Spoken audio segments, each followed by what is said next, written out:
大家好. Welcome to our China Chat, Rising Above Hate, Trends in Diversity, Inclusion, and Gender Equity. My name is Mara Youngren-Brown, and I'll be moderating our event tonight. Helping coordinate and produce this event is John Hwang, our Executive Director. The Northwest China Council is an educational nonprofit based in Portland, Oregon, founded in 1980 from a grant from the Asia Society in New York to promote greater cultural understanding between the US and China. We offer Mandarin classes, Mandarin lessons online, China chats, and other events as well. We hope to begin more in-person events as the pandemic subsides, so stay tuned for news about that. To learn more about our organization and to keep track of events we sponsor and are involved with, please visit us online at nwchina.org. You can also find links to register for future China chats and view recordings of previous events on our website. Before I introduce our main speaker, Machada, I'd like to give the floor to a couple of guests. First, Duncan Hwang of the Asian Pacific American Network of Oregon would like to introduce his organization and its role in combating anti-Asian hate. Okay, hi everyone. Good afternoon or good evening. Duncan Hwang, the Associate Director at APANO. And this year I was also appointed to serve on Metro Council here in Portland. So I'm actually Oregon's highest elected Chinese American right now as well. So just a bit about me. I grew up in an immigrant family. My parents came over from China. We landed in Upper Michigan, and my mom actually opened the first Chinese restaurant in the region. So there's a little Chinese restaurant in every small town in America. So that's where I grew up. So yeah, at APANO, we've been working on combating API hate for the last couple of years. And I remember we really started actually even before the pandemic reached like the US. And we work a lot with community and small businesses, and the small business community was actually reporting that they were losing business even before a pandemic hit here because of fear and xenophobia. Like people just didn't want to come to those businesses, and some of those businesses out in East Portland were losing up to almost 50% of their revenue, just from fear of the virus. So it's gotten fairly intense. In 2021. There was a 366% rise in hate and bias incidents in Oregon that were reported to the DOJ. And this has continued on to this year, and it kind of comes in flashes. So we actually did a story in the Oregonian a couple days ago. We did the survey with the Asian Health and Service Center on Asian Americans and kind of their responses and experiences with hate and bias. So what was pretty alarming was about half of all respondents, said that they were the victims or saw like a hate or bias incident happen in front of them. And then about 84% actually didn't know what to do about it and didn't know if there were resources or a hotline you could report things at. So I think we got a little bit of work cut out for us at APANO and, for the broader community of just, keeping this issue at the forefront of people's minds and letting folks know that help is out there. So yeah, we advocated for additional victim support at the Department of Justice. So if you're reporting incidents, there's also a fund for if you are experiencing something, you get there's $1,000, or if there's property crime, there's $2,000 available. And yeah, I mean, it's gotten pretty intense the last couple of weeks. In the article, our offices at APANO were vandalized. We had our windows broken. If folks are familiar with Portland, the same day that our report came out, Fubon was hit with vandalism. The J District Transit Center was hit. Over that weekend, about 6 Asian-owned businesses were broken into. And the last couple of weeks, we had reports of anti-Asian hate at schools where students were going into our classrooms and yelling out slurs. And we're working with the administration for them to really address that. And on the campaign trail, there's a lot of Asian American candidates running for state rep this year, which is really exciting to see. We haven't had much representation in political office for 20 some years, but there's a lot of hate going on towards these candidates. Like, people are like, you brought the virus here, or go back with your China virus, that sort of thing. And that's happening a lot on the campaign trail. So yeah, I think it's happening in waves, and we're definitely kind of feeling that intensity right now. So yeah, just want to let folks know that there are resources out there, and at APANO, we're here to support individuals in navigating to resources or other interventions that folks need. And yeah, we just really got to keep elevating the issue. Like, we don't talk about it, people kind of forget it's happening because it becomes so commonplace. So thanks for raising this issue this month and bringing me here, and really look forward to the conversation. Thanks. Thanks so much, Duncan. Appreciate you sharing those resources with us. If you would like to find out more about APANO, please visit apano.org. And now I'd like to yield the floor to Neil Lee of the Chinese Consolidated Benevolent Association, who would like to share some words with us. Good evening, everybody. My name is Neil Lee, and I am the president of the Oregon Chinese Consolidated Benevolent Association. Just a little bit about myself. I'm born and raised in Portland, but my great-grandfather came here in the late 1800s, early 1900s, and had a grocery store in Old Town Chinatown. I'm also president of the Portland Leads Association, and I own my own architectural business. Oh, and also I am a director for the Asian and Pacific Islander Advisory Council for the Portland Police Bureau. So a little bit about the CCBA, which is the building behind me. The building was erected in 1911, and the CCBA itself was created to help the Chinese immigrants here in America, to help them acclimate to the U.S. Cities in the time of the Exclusion Act. The CCBA was kind of a quasi-governmental agency at the time. And we functioned as a community service center, a movie theater, an opera house, even a court for the local Chinese to help them take care of issues within the community, because the community outside didn't really care about us. So, and so the CCBA now, we have properties and have helped, well, let me back up a bit.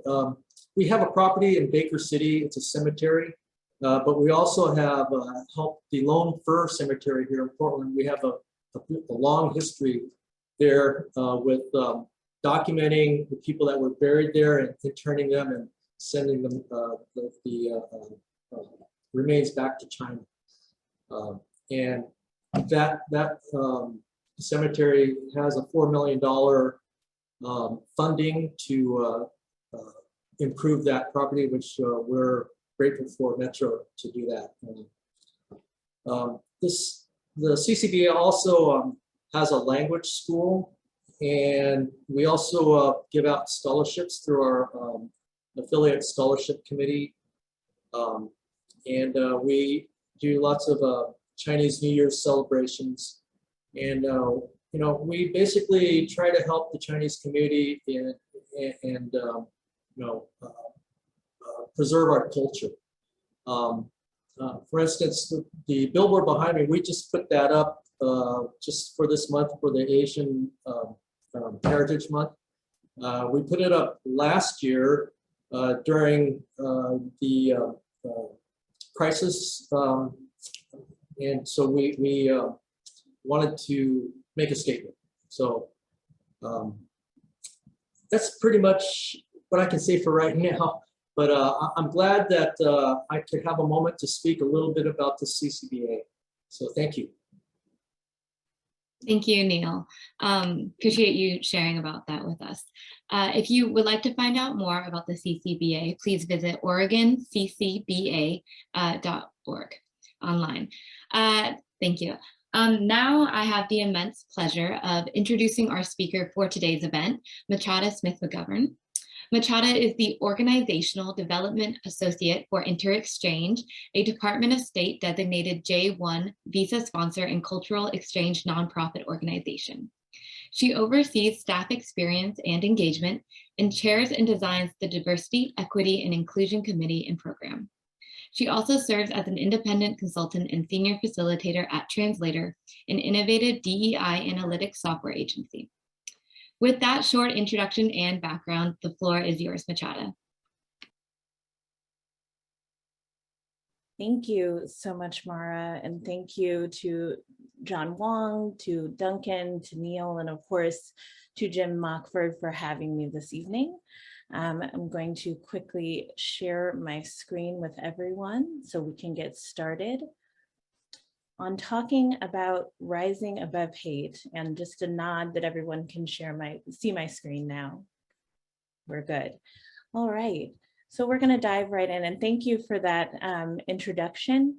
And just a little bit more about me and my background. I do serve as the senior DEI facilitator and consultant for Translator, and I actually delivered a similar conversation to about 100 people for a company earlier today. So I'm really excited to do this with you all this evening. It's a late start for me here on the East Coast. I'm about an hour outside of New York City.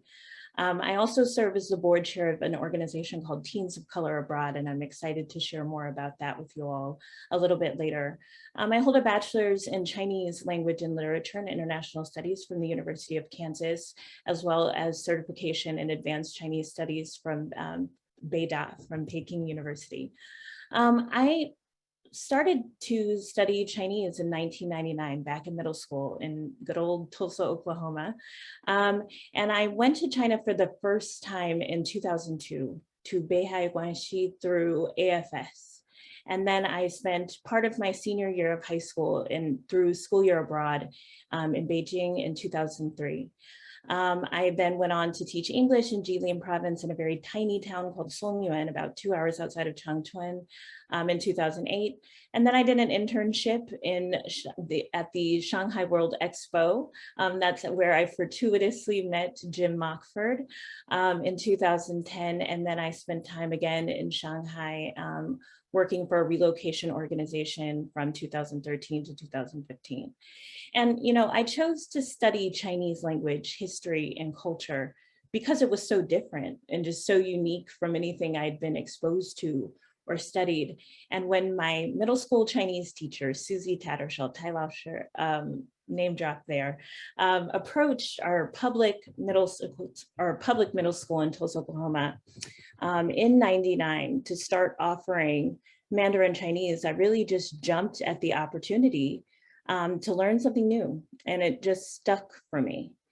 And here are just some photos from that original homestay experience, the Wu family, and my host Jejia there at the top right, and my host mom from my experience in Beihai.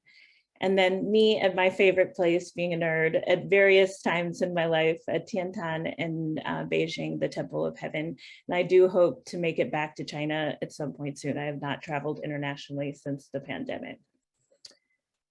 So in my work in DEI, I really have tried to bring together my curiosity and my engagement in gaining deeper understanding surrounding people's backgrounds and cultures, with really trying to understand and to connect the history of how certain narratives and how certain stereotypes and labels in particular can eventually kind of turn into the levels of hatred and violence and intolerance that we're seeing today. And particularly tonight, what we're going to discuss is, of course, the rise in violence and hate crimes and incidents in the AAPI community. And so in kind of thinking about what I wanted to discuss about my relationship with China through a DEI lens during AAPI History Month and Heritage Month, it took me back to high school.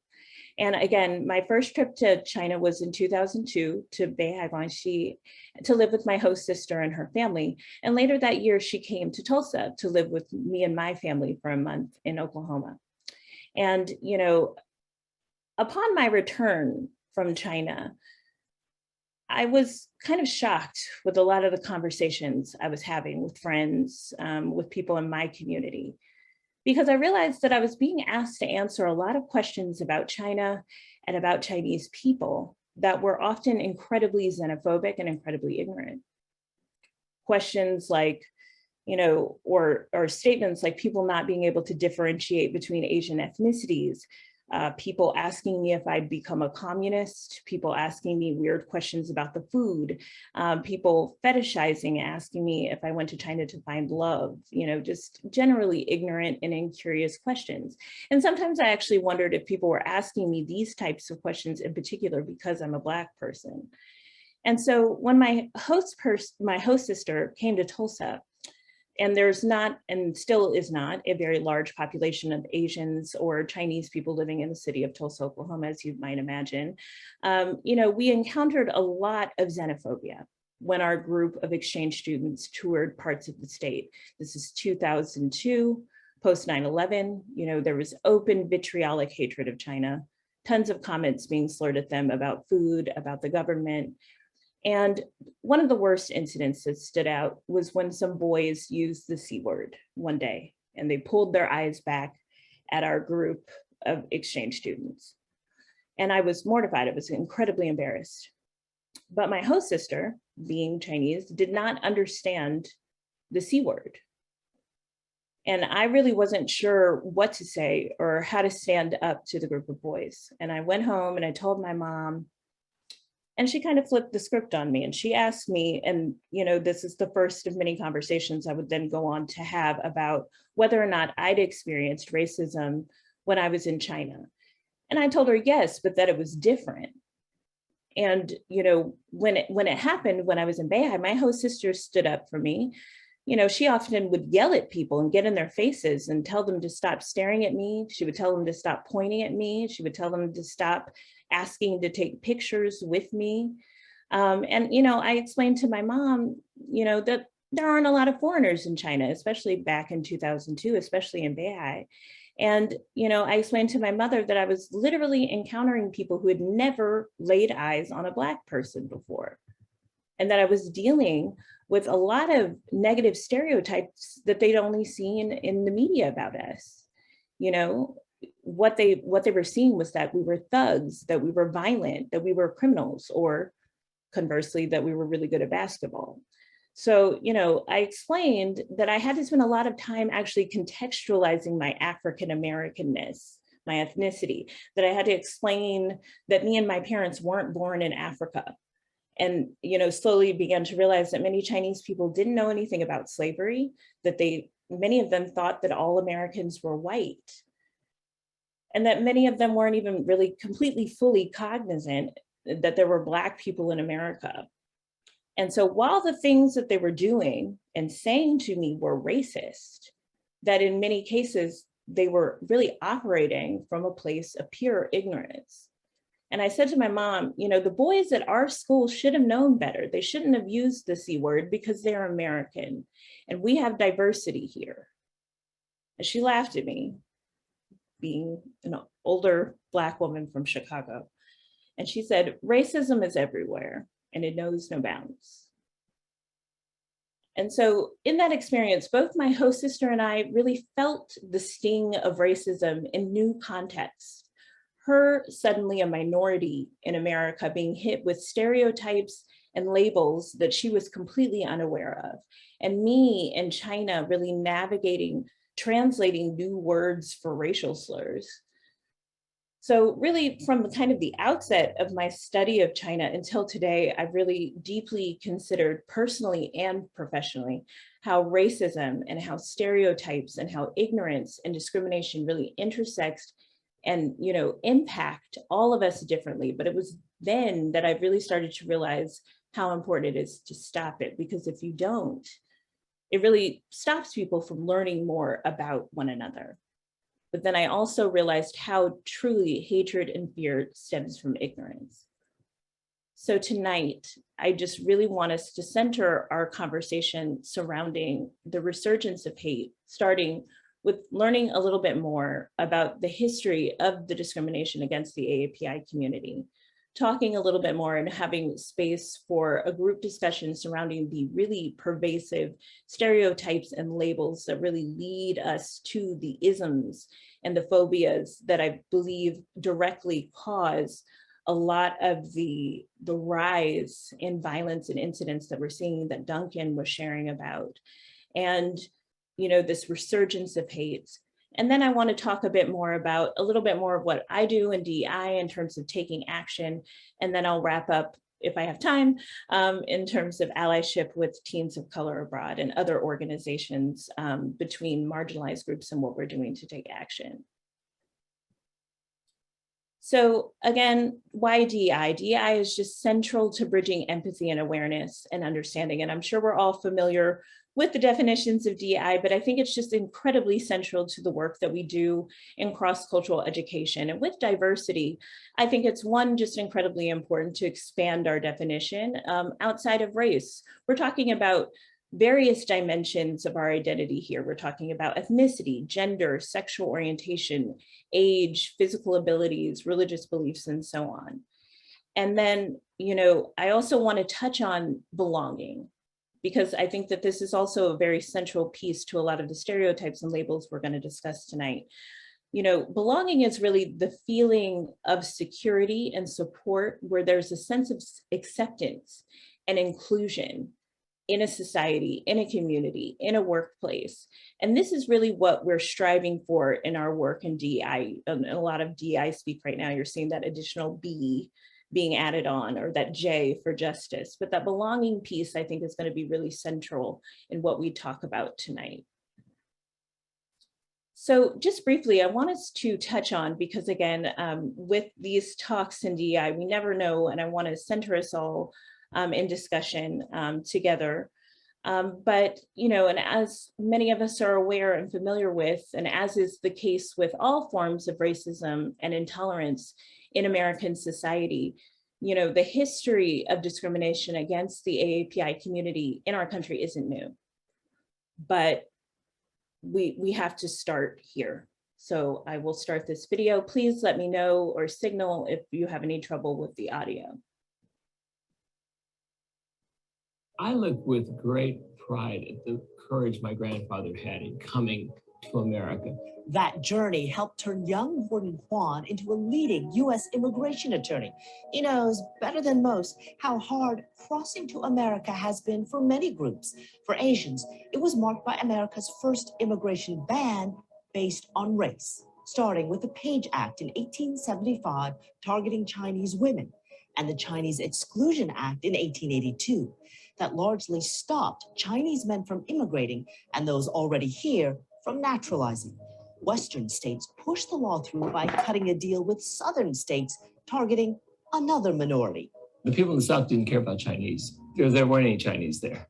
They cared about the Jim Crow Act. Right. The bottom line of that deal was, yes, I vote for the Exclusion Act if you vote for Jim Crow. Exactly. Then, 3 years later, in 1885, came the Rock Springs Massacre. An ongoing dispute over Chinese coal miners in Wyoming spiraled into a bloodbath. White immigrant workers thought that they were going to be displaced by these Chinese workers, decided to engage in vigilante justice. Killing 28 Chinese miners, injuring others, and burning dozens of homes. But tensions between cultures went beyond borders when the U.S. colonized the Philippines after winning the Spanish-American War in 1898.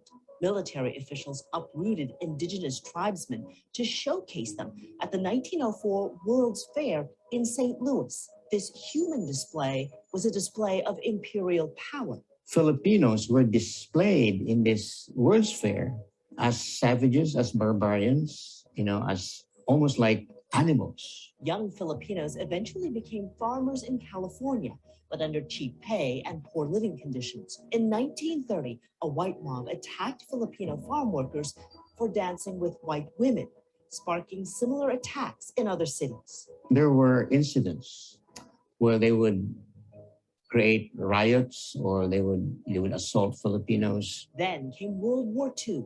China and the U.S. became allies, the Flying Tigers a high-profile example, and the Exclusion Act became a high-profile embarrassment. When you wear a uniform, serve for your country, they pay attention to us.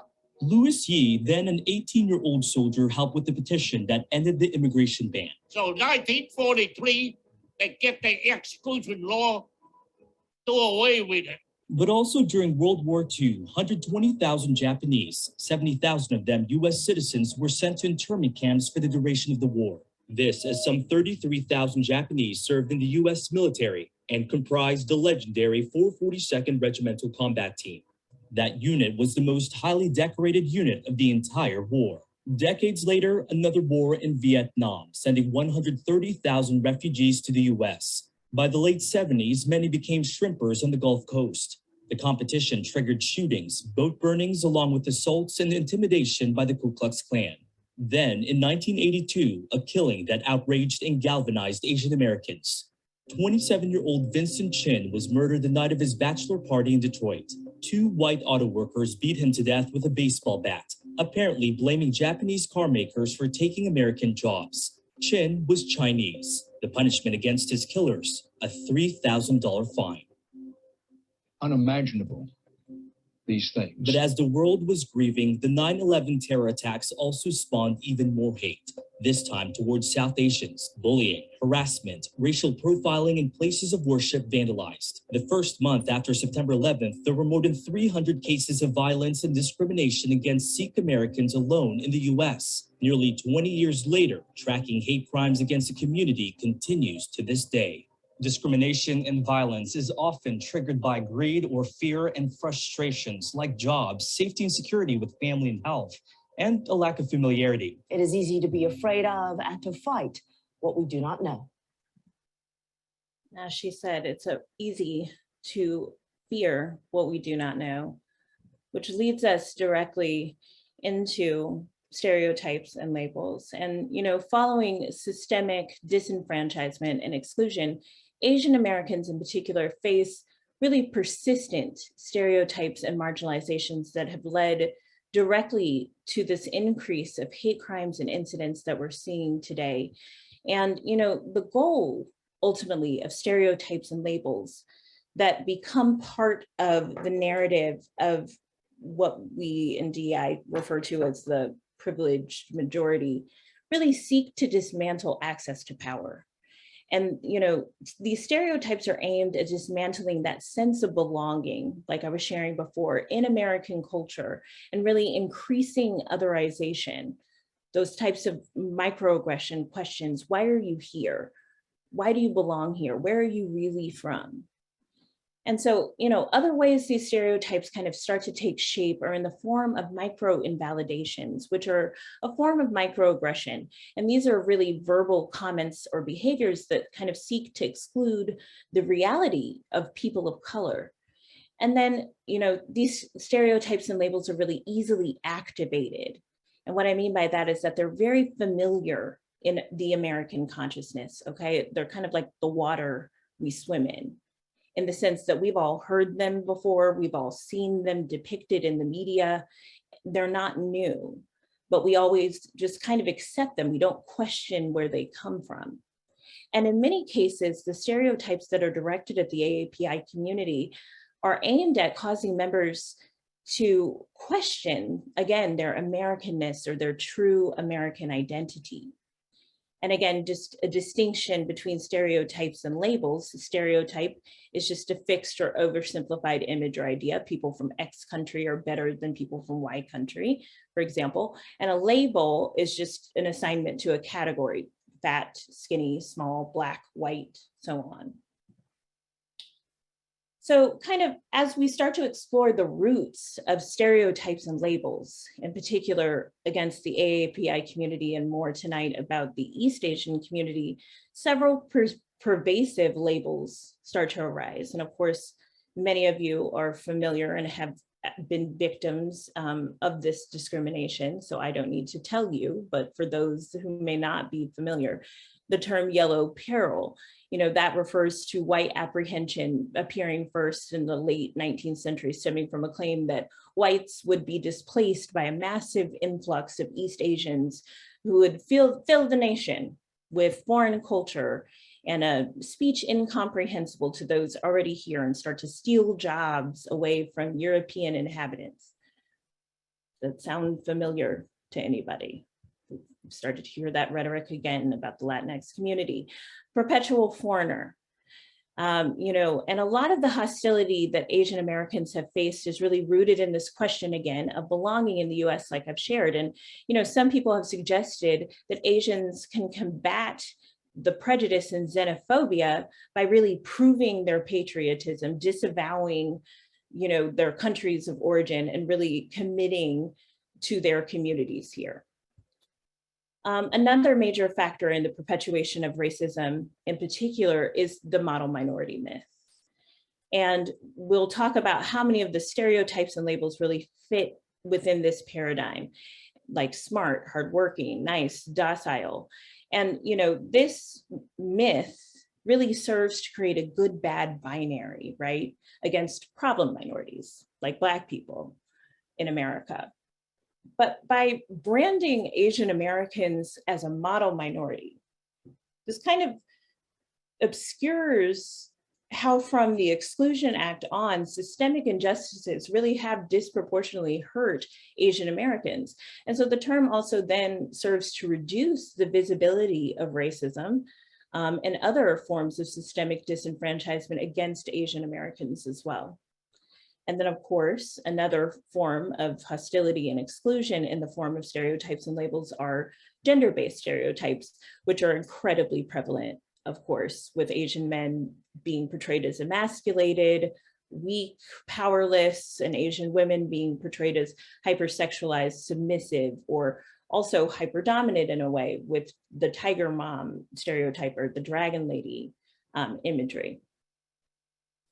And so then, of course, I have to mention that many of our first interactions with different cultures come from the media we consume. And in the 20th century, there was no more pervasive source of stereotypes of Asians and East Asians than from Hollywood, where yellowface, one of the earliest forms of minstrelsy, you know, had a lasting and damaging impact that continues to this day of how Asian and East Asian stories are told, you know, with the aim to really ridicule, to villainize, and to continue just, you know, depicting post-war anti-Asian sentiments, if we're going back to the 30s, and, you know, over-sexualized attitudes and sexist attitudes toward Asian women, and just kind of a dominant Americentric perception and retelling of historical Asian stories.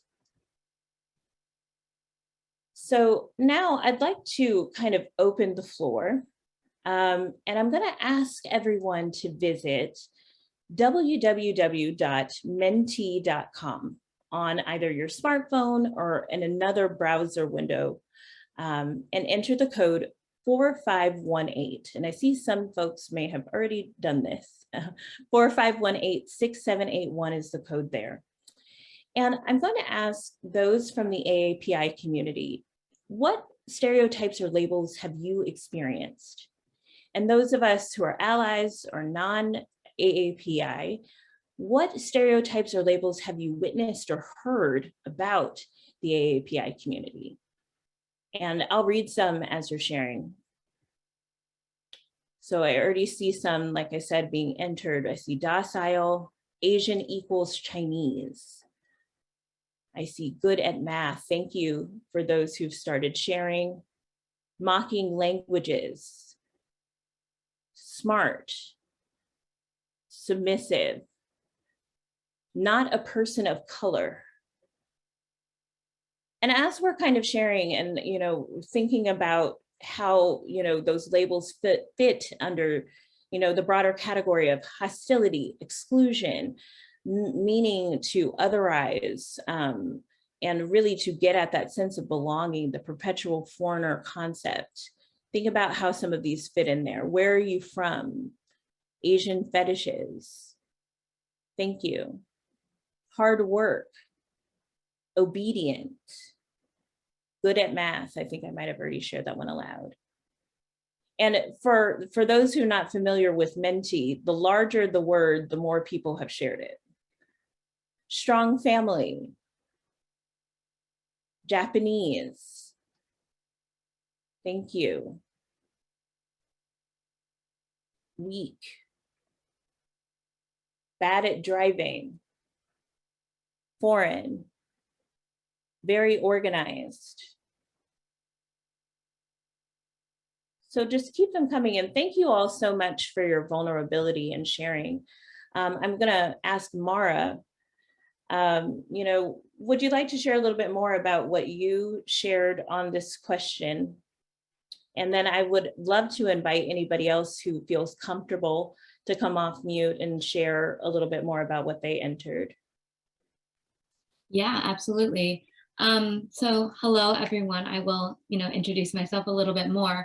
My name is Mara. I am a Chinese American adoptee, transnational adoptee. I was born in China in Guixi, in Jiangxi province, and I was raised actually in Kenai, Alaska, which is a very small town towards the base of Alaska. This is Alaska right here. I'm from around there, and I grew up with a white mother in a predominantly white community. There weren't a lot of people who looked like me, and kind of how Machada was describing, her experience being in China, where a lot of people hadn't been exposed to diversity or people of other races. I kind of felt like growing up in my community, sometimes people acted like they had never seen an Asian person, or they, didn't know that Asian people existed. So I faced a lot of discrimination and a lot of racial bullying, and a lot of the things that Machada touched on, feeling like a perpetual foreigner, are things that I still deal with every day. A couple of answers that I had to this question in particular were submissive.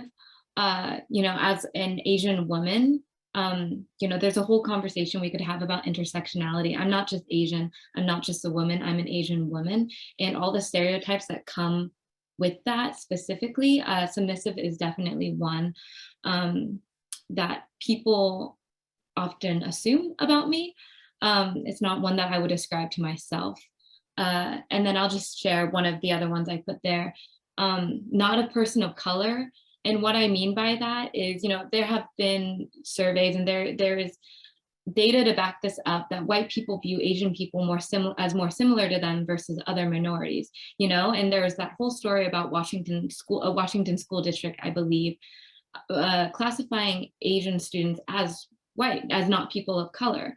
And I think that goes along with invalidating our experiences, the history of discrimination we've faced as Asian people, and the discrimination we're facing now.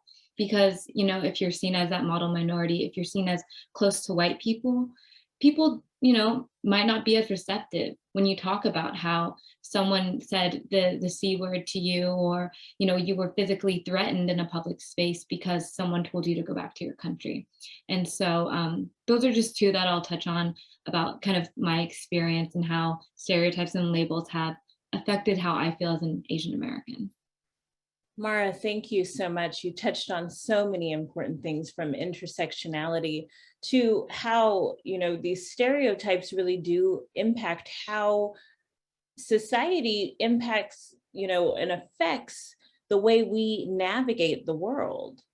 My point of sharing in kind of modeling vulnerability here as a Black woman, I sometimes really try to defy the angry Black woman stereotype. And if I, for example, receive poor service in a restaurant, find myself not wanting to react in a certain way. One, because I don't want to have the assumption that I'm not going to tip. And two, because I don't want people to make the assumption that I'm going to freak out or behave in some sort of untoward way. And so these stereotypes really start to seep into your consciousness and seep into your identity. And I'm watching the clock as well. So I'm going to move on, but again, thank you everyone for sharing. And I did have a point of discussion here, but again, just kind of food for thought. If you're a member of the AAPI community or an ally, what narratives here, what stereotypes and labels have you started to internalize? Kind of like what Mara and I were just sharing. So of course, what can stereotypes and labels start to lead to? from ignorance and indifference then lead to intolerance, and then that lack of belonging. And that belonging is really the opposite of othering. So when societies start to undergo major change, they start to experience anxiety, they start to exclude specific groups. And when people start to feel threatened, when they start to feel fearful, they turn to violence. And that, of course, leads us to the resurgence of hate. And of course, as we all know, as COVID-19 spread and former President Trump publicly referred to coronavirus as the Kung flu and the China virus and the Wuhan flu, and he insisted that his words weren't racist. Obviously, his words resonated with people, and they reignited stereotypes and labels that were focused on otherization. And they really helped to renew this fear of the AAPI community, and particularly of the Chinese American community. And the stereotypes surrounding Chinese immigrants and illness weren't new. In 1900 in San Francisco, when there was an outbreak of bubonic plague, the city attempted to quarantine about 14,000 Chinese Americans because of the stereotype associated with Chinese people eating rats. And at one point, they actually proposed sending Chinese residents to a detention camp where they could be quarantined. And there are many other examples of this. So, following a period of dormancy with stereotyping, you can reactivate hatred. And, following, the summer following the murder of George Floyd in 2020, you also started to see that uptick in reports of violence and incidents in the AAPI community. And this political pushback and really negative attitudes toward China and its handling of the virus began to be conflated with hostility toward Chinese Americans and Asian Americans. And then, of course, the Atlanta spa shooting occurred. And we began to really see a notable rise in hate crimes and incidents. And President Biden, of course, signed the COVID-19 Hate Crimes Act into law in May 2021. And in the interest of time, I do encourage people to also check out the Stop AAPI Hate report, which has documented 10,905 hate incidents between March 19, 2020 and December 31st, 2021. And it's fascinating and disturbing how consistent verbal harassment, incidents of physical assault, various civil rights violations like workplace discrimination, refusal of service, being barred from transportation, and online harassment are being reported by members of the AAPI community. Chinese Americans also continue to report the most hate incidents, and hate incidents reported by women are also making up the majority of these reports. And most of the incidents are also taking place in public spaces. So we also kind of have to take a moment to consider how the stereotypes, the labels, and general misconceptions and kind of lack of representation factor into the rise of violence and turn into the isms, into the phobias that we see affecting the AAPI community today. Like, it's a different type of violence. It's a different type of incident. It's different than what you see with the Black community, right? With the Black community, we're talking about police brutality. Police brutality stems from a long history of over-policing in the Black community, Jim Crow era, slavery in America, and fear of Black bodies, namely of Black men. So the types of hate crimes you see reported stem from the types of stereotypes and labels you see disproportionately affecting African Americans. So the types of hate crimes and incidents that you see affecting the AAPI community, like spitting, being spat upon, women, in particular elderly people being harassed, how do those kind of correlate to the stereotypes, to the labels that we see that are still so pervasive historically in the Asian community? And so that is something that is definitely a trend in terms of conversation amongst DEI professionals and experts at this point in time. So I did want to make mention of that. And so again, and I'm kind of speeding through because I do want to leave time for Q&A, but a lot of the work we do in DEI is about education. And a lot of common questions we talk about is, what do we do from here? We know, we can see, that there are racial tensions in this country. There is ignorance. And so what can we do as allies and as members, especially of marginalized communities, to come together to really fight against this? And how can we impact this trend on an individual and a community level? And so often I think back to that experience with my host sister, like I felt paralyzed. What was I supposed to do? How was I supposed to react? And, my host sister called out the racism she saw happening to me. She yelled at people. But I was 16 and I didn't know what to say. But I knew what they were doing was xenophobic and racist. And so a common exercise in allyship and DEI is whether to call someone in or to call someone out in real time. And so again, just some more tips. Another trend I'm seeing a lot in with AAPI social justice organizations is really to consider taking a bystander intervention course. There's a great organization called Right to Be, it used to be Holla Back, that's offering free courses, and you can check those out in your community. And I'm sure APANO has resources on that as well. And also just diversify your social circles and the media that you consume. I know a lot of us are very much China scholars and allies to this community, but we all have to continue educating ourselves. Black and Asian solidarity. I grew up in Tulsa, Oklahoma, the site of the Tulsa Race Massacre. My high school where I learned Chinese was actually a makeshift hospital during the massacre. And Trump's rally was held in Tulsa, and that's where he spewed a lot of this hateful rhetoric about the Asian community.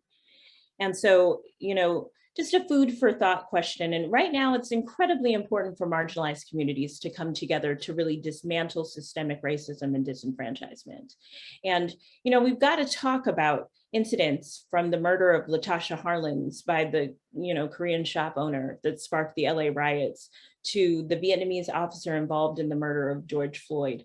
Our communities have historically been pitted against each other. And unfortunately and sadly, many of the reported attacks against members of the AAPI community are being perpetrated by members of the Black community and other POC. So the tensions really remain. So there's really a need for anti-racism education in both the Black community and in AAPI communities. And so, just check out some of these wonderful organizations. I'll be happy to share the presentation with everyone afterward, really working to build solidarity between these groups. I serve as the board chair of Teens of Color Abroad, and we work to provide fully funded scholarships for youth of color to study foreign languages. It's a very full circle experience for me. And we're doing our pilot immersion program to Spain this summer that's been delayed because of the pandemic. And we are definitely hoping to expand the languages we offer virtually. So if anyone is interested in talking about Mandarin in particular, please let me know. The organization was founded by our wonderful executive director, Lamar Chambly, in 2018. And again, we need to increase visibility and education on the AAPI community. There's a massive lack of education about Asian Americans and the experience of Asian Americans especially after World War II. And we have to ask the question of how would knowing more impact the rise of hate crimes and incidents against the AAPI community. So again, we need to increase unconscious bias and cross-cultural training. We need to increase representation of the AAPI community in all forms of media and really share multi-dimensional stories about the AAPI experience. And then of course, community awareness, as Duncan and Neil spoke about, and I would love to hear from others who are involved in the community as well. If you know someone or have experienced discrimination due to COVID-19 and are a member of the AAPI community, please speak up and report to stopaapihate.org. But there are so many action items that these wonderful organizations are taking to really address this really troubling rise in hate. And being here tonight is just a wonderful step that we can all take in allyship. And again, I just really want to thank the Northwest China Council for giving me this opportunity. This has been a true exercise in allyship for me on a personal level. So thank you. And thank you for everyone for sharing. Thank you, Machada. That was a wonderful presentation. And I related to a lot of the things you were covering. And I really enjoyed you diving into the history and how we got to now. So we're gonna run a little bit past date, it looks like, but we do have a Q&A session. If you are interested in posing some questions to Machada, feel free to drop them in the Q&A function in the Zoom. But before that, I'd just like to introduce Anna Truxes of the Portland Chinatown Museum, who would like to share about an upcoming event in Portland. Thank you so much, Mara, and to John and Jim for inviting me tonight, and to Machada for a really beautiful presentation that didn't pull any punches, but also gave us kind of the hope that the Rise Above Hate event that I'm here to speak a bit about, I think, is really focusing on. On Saturday, all of the cultural nonprofits and many of the other businesses and organizations in Old Town, Chinatown, and Japantown will be hosting an event called the Oregon Rises Above Hate. And we'll open up the doors to our museums for free admission. We'll host an event with the scenic designer Carrie Hwang in conversation with the actor Barbie Wu about their successes and joy and what they celebrate in their careers. And many other organizations are hosting similar events. Lansu will have an entire schedule of cultural performances. So we hope to see everyone there and to continue this cross-cultural education and allyship that we learned a bit about tonight as well. So, and just a quick kind of mention of the Portland Chinatown Museum, where I'm the interim executive director. It was founded by a group of elders who believed that preserving the cultural history of Chinatown and the buildings, the stories, the objects that spoke to that lived experience is a form of powerful activism, because it prevents that demolition by neglect and that erasure. And that too feeds into ignorance and stereotypes and the cycles we looked at tonight. And so I just can't say enough about the Portland Chinatown Museum's board and community and everything they've accomplished. I feel like the sky is the limit with what they can do. And I want to open it up to other folks that might have questions, not take too much time. Thank you. Thank you so much, Anna. Yeah, it sounds like it's going to be a great event, and you guys are doing some awesome programming. So really appreciate you sharing that with everyone. With that, I'd like to just kind of get this Q&A started. We do have a first question from Joe Fong, and it is, can you share your thoughts on intersectionality and competition within the DEI community? I know some Asian DEI practitioners and Black DEI practitioners see each other as competitors. Thank you. That's kind of a fascinating question. And I think right now in the DEI space, especially since the murder of George Floyd and the intense amount of focus on organizations really prioritizing DEI as an organizational priority, there's quite a lot of room for growth. And I think, due to identity threat and depending on the types of topics that, a particular organization wants to focus on, you can see that type of infighting and you can see that type of discord happening should an organization want to prioritize Asian American issues over Black issues, or assuming that someone can only speak to issues that pertain to the dimensions of their identity.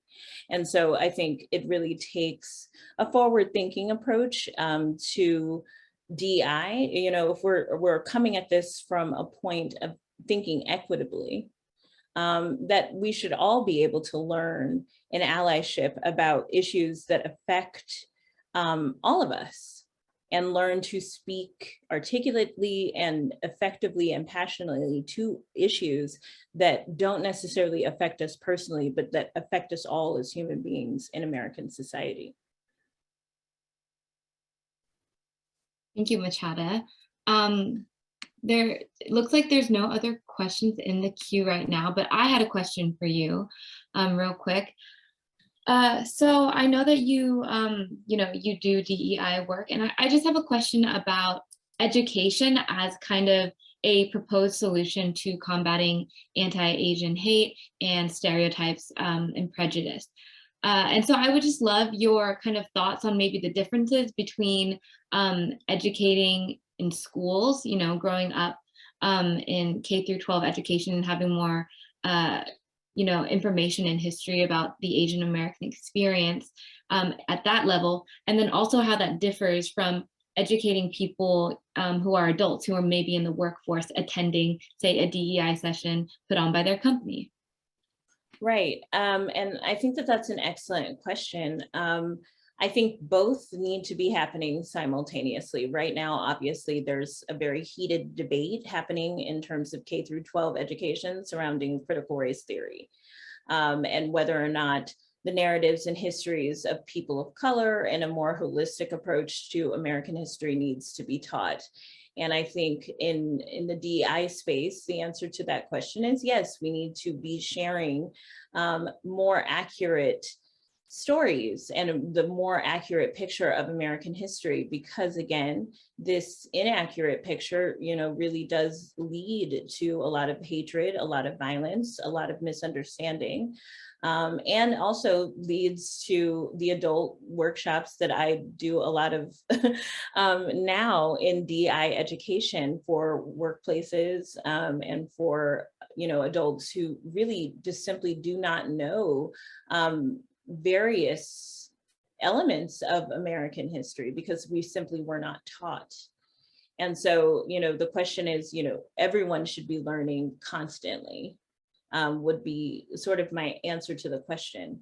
And, a lot of us get a lot of our information not from school, but from media, from social media, from movies, from television programs as well. So we do need to hold those organizations and film studios more accountable in terms of representation on a larger level. And obviously that conversation is happening as well in terms of Asian American representation.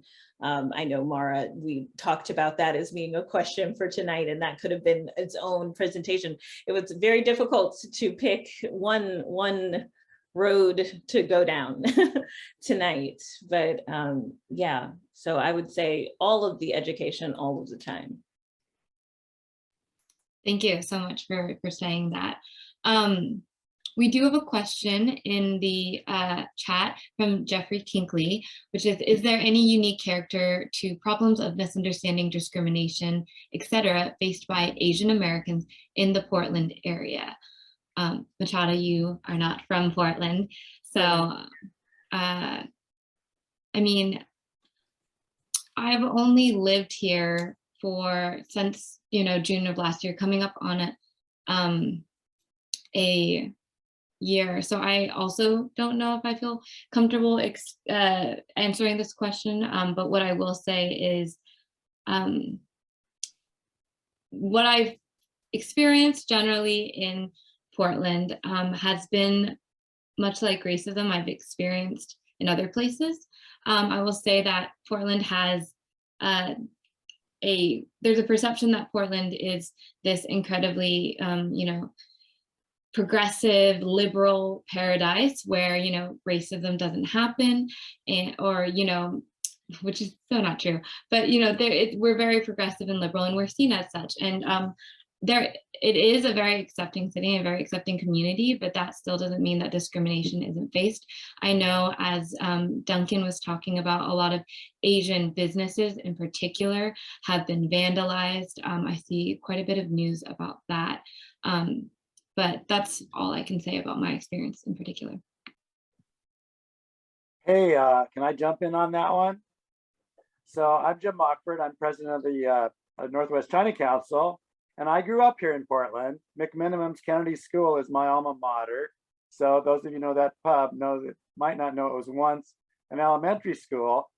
And I didn't know some things about Portland, the Portland I grew up in and the Portland that we have now.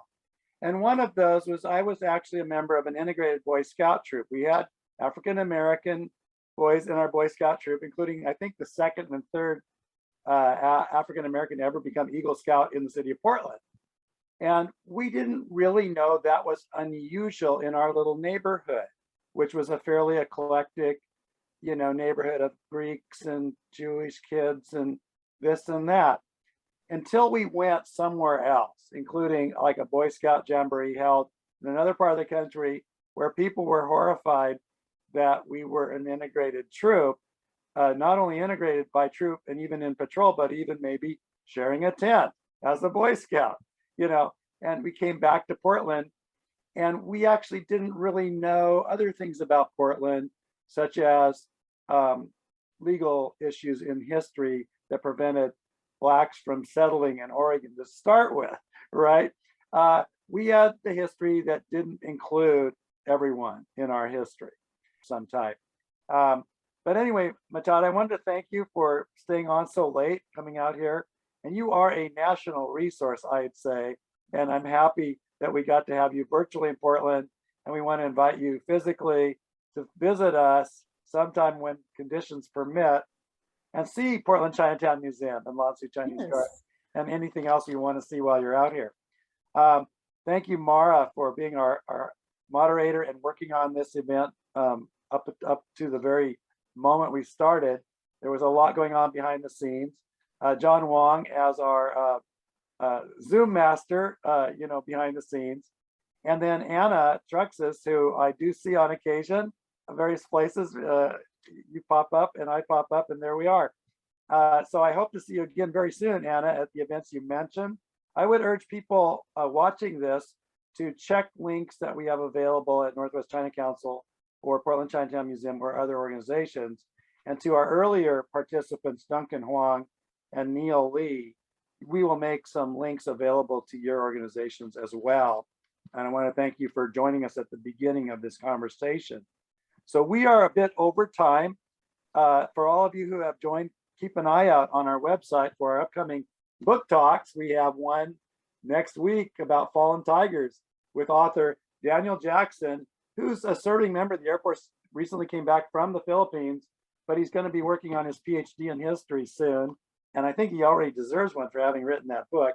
And then in June, we have another book talk by Doug Palmer about Bruce Lee, and we'll be posting Doug's book story. That's a really great story. That'll be up on our website for registration for another China chat. And those are the things we have ongoing. Our newsletter will be out at some point this summer, and you can check in with us again because we may have some more resources to share on this issue. So usually about this time, I think, did I manage to remember everyone to thank? Again, thank you all. And John's the one that pushes the leave button. So we hope you'll be in touch with us about your thoughts by email or website. And thank you again for joining Northwest China Council for tonight's presentation. Thanks, everyone. Thanks, Machada. Thank Mara.